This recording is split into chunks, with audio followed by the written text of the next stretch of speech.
जरासं इकडं माग सरकार, जरासं इकडं दादा इकडे सर.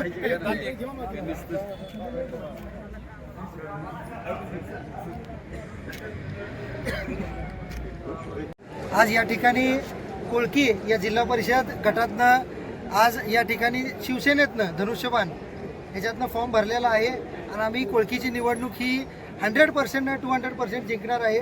जनतेनेच आम्हाला हे करायला लावलं आहे आणि जनतेच्याच जीवावर मी आज या ठिकाणी फॉर्म भरलेला आहे. त्यांचाच आशीर्वाद घेऊन या ठिकाणी आम्ही लढाई करायला पुढे जाणार आहे. जय हिंद, जय महाराष्ट्र. नमस्कार. मी आज सह्याद्री कदम साहेबांच्या फॉर्म सबमिशनसाठी आलो आहे. कुळकी गटातनं जिल्हा परिषदेसाठी उभे आहेत. शिवसेना पक्ष आहे, धनुष्यबाण त्यांचा चिन्ह आहे. मला खात्री आहे की त्यांच्या नेतृत्वाखाली कुळकीमध्ये भविष्यात येणाऱ्या भविष्यात खूप चांगलं काम होईल आणि एवढी खात्री आहे की ते चांगल्या पद्धतीने आणि भरघोस मताने निवडून देतील. नमस्कार. सह्याद्री भैयांच्या विजयाबद्दल आपण काय सांगाल? आज आपल्या एवढा मोठा पाठिंबा आपल्या राज्य गटाचा शिवसेनेचा दिला आहे, तर आपण त्यांच्या विजयाबद्दल काय सांगाल?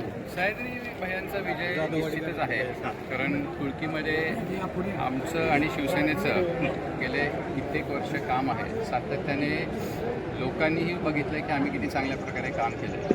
दहशत कधी केलेली नाही आहे, वेडंवाकडं वागणूक केलेली नाही आहे. त्याच्यामुळे मला खात्री आहे की कुळकीकर सह्याद्री भैयांनाच देतील. विरोधकांच्याकडून असा आरोप होतोय की सह्याद्री भैयांनी आतापर्यंत एवढे पक्ष बदलले, तर याचा विजयावर काय परिणाम होईल असं आपल्याला वाटतं? त्यांनी किती पक्ष बदलले त्याच्याबद्दल बोलूया का जरा? अगदी बोला. ते कशाला बोलत? बरं, सगळ्यांना माहिती आहे, सगळ्या जनतेला, सगळ्या जगाला माहिती आहे. त्याच्यामुळे न बोललेलं बरं. त्यांचा तो संविधानिक हक्क आहे कुठल्या पक्षात राहायचं, कुठल्या पक्षात नाही राहायचं, तो त्यांनी वापरलेला आहे. कोळकी गटासाठी काय अत्यावश्यक सह्याद्री भैयांच्या माध्यमातून आपण जनतेला काय सांगाल की अपेक्षित विकास काय असेल 5 वर्षात? अपेक्षित विकास म्हणजे गेले 7 वर्ष ज्या निवडणुका व्हायला हव्या होत्या त्या झाल्या नाही दुर्दैवाने.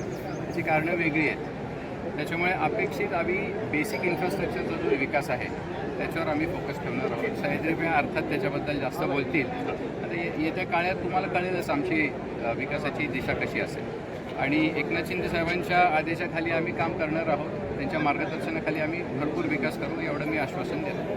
कोळकीसाठी अत्यावश्यक असा नगर विकास मंत्रालयाकडून एक शिंदे साहेबांच्याकडून काय अजेंडा आहे? नगरविकास खातं त्यांच्याकडे आहे म्हणून विचार. निवडून तरी बघूया. भाईसाहेब, आपल्याला आपले चिरंजीव सह्याद्री भाई कदम आता यांनी फॉर्म भरला, याबद्दल आपल्याला काय लोकांना आव्हान करायचं आहे? नाही, लोकांना आव्हान अशा पद्धतीचं आहे की 1967 सालापासून आमदार चिमणराव कदमानी या तालुक्याचा जो विकास केला त्या विकासाच्या त्या घराघरात पोचलेल्या प्रेमाचा उतराई लोक करतील आणि सह्याद्री भैयाला भरपूर मतांनी भरघोस मतांनी विजयी करतील एवढी मला खात्री आहे.